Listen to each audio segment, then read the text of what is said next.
各位投資者，特大新聞 ：RXRX Recursion Pharmaceuticals 股價突然爆升15.28%。你沒聽錯，短短一日內，佢哋喺 I 大會後成為市場焦點，投資者紛紛搶購。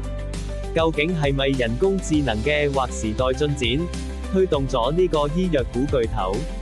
呢個驚人嘅漲幅，究竟預示住未來嘅巨大投資機遇，定抑或隱藏風險？今日我哋立即深入剖析。喺迪拜嘅 I 大會上，佢哋嘅 CEO Chris Gibson 就分享咗 I 點樣徹底改造藥物研發，由數據生成到自動化實驗，都注入咗 I 智慧，展現咗未來醫藥嘅藍圖。更加令人興奮嘅係，佢哋嘅 Box-2模型，能以快過傳統方法1000倍嘅速度，預測分子結構，為新藥發現提供咗前所未有嘅效率同準確性，呢絕對係革命性嘅進展。呢種興奮情緒亦反映喺股價上 ，RXRX 嘅 RSI 已經達到62.25，MACD 指標亦顯示強勁升勢，雖然有超買信號，但反映咗市場對佢未來潛力嘅高期望。喺財務健康方面，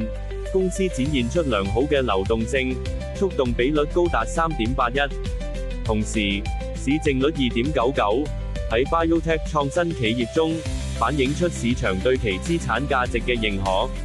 儘管收益、EBITDA 等增長指標係正數，但作為一間高速發展嘅科研型公司，